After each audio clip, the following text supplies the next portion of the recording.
NEET मामले से जुड़े हर दिन कोई न कोई अहम अपडेट सामने आते रहते हैं। अब तक नीट 2024 मामले में क्या कुछ अपडेट है, आइए चलिए जानते हैं। शुरू से ही नीट मामले में राजनीति से जुड़े बड़े बड़े चेहरों ने एनडीए पर या तो सवाल उठाए हैं या तो एनडीए का साथ दिया है। इसी बीच अब बिहार में कानून मंत्री नितिन नबीन ने ऐसा कुछ कहा है जिसे सुनकर नीट के छात्रों को रास नहीं आ रहा है। नीट पेपर लीक मामले में फिलहाल सीबीआई या किसी बड़ी जांच एजेंसी की जरूरत नहीं है। ये हम नहीं कह रहे हैं, बल्कि कानून मंत्री नितिन नबीन कह रहे हैं। आपको बता दें कि कानून मंत्री नितिन नबीन ने ये तब कहा जब सुप्रीम कोर्ट ने इस मामले में सीबीआई जांच की याचिका खारिज करने से इनकार कर दिया है। साथ ही कोर्ट 8 जुलाई को दिल्ली हाईकोर्ट समेत 7 हाईकोर्ट के दायर याचिकाओं को एक साथ जोड़कर सुनवाई करेगा।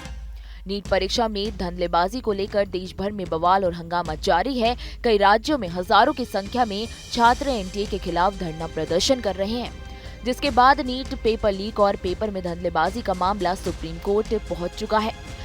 वहीं अधिक जानकारी के मुताबिक आपको बता दें, घोटाले और गड़बड़ियों के तार बिहार, गुजरात, हरियाणा समेत कई राज्यों से जोड़े जाने के संकेत मिले हैं। इस मामले में सुप्रीम कोर्ट के हस्तक्षेप के बावजूद भी छात्रों का गुस्सा थमने का नाम नहीं ले रहा है।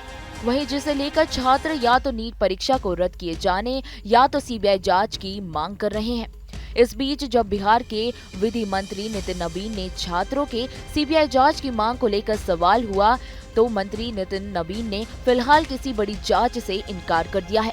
उन्होंने कहा कि फिलहाल इस मामले में सीबीआई या किसी बड़ी जांच की जरूरत नहीं है। बिहार आर्थिक अपराध इकाई यानी ईओयू इस मामले की जांच कर रही है।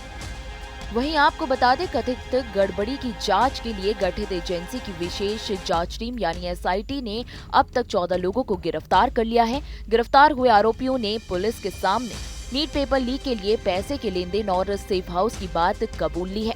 दूसरी ओर ईओयू के सामने भी सनसनीखेज इकबालिया बयानों से इस साल मेडिकल एंट्रेंस एग्जाम में बड़ी चूक का संकेत भी मिला है।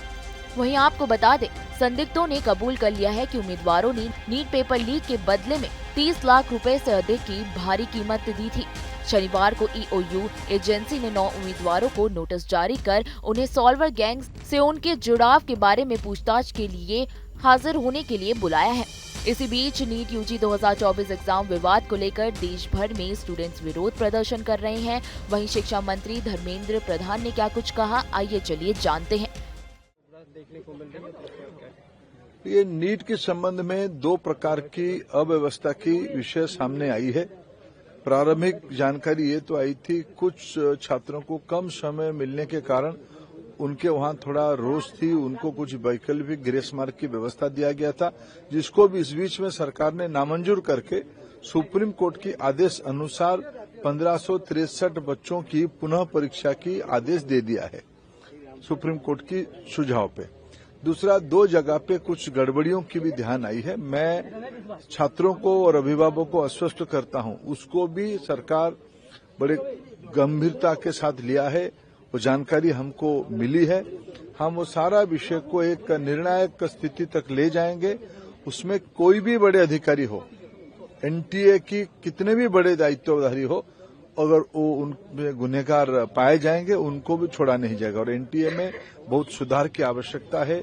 कुछ विषय, एनटीए एक स्वायत्त संस्था था, लेकिन एनटीए की बारे में सुधारने की बहुत आवश्यकता है। सरकार उसके ऊपर भी चिंता कर रही है। लेकिन मैं फिर आश्वस्त करता हूं, किसी को, कोई भी गुनहगार को छोड़ा नहीं जाएगा, उनको कठोर से कठोर दंड मिलेगा।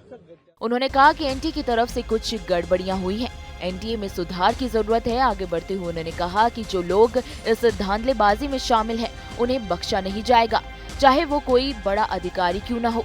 नीट यूजी एग्जाम में गड़बड़ियां हुई हैं। आगे बढ़ते हुए शिक्षा मंत्री ने ये भी कहा कि 2 जगहों पर एग्जाम में गड़बड़ियों की बात सामने आई है।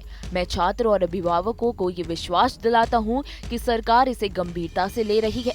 प्रधान ने ये भी कहा कि एनटीए में सुधार की जरूरत है और अगर कोई बड़ा अधिकारी भी इस प्रकार की धंधलेबाजी में शामिल हुआ तो उसे भी बख्शा नहीं जाएगा।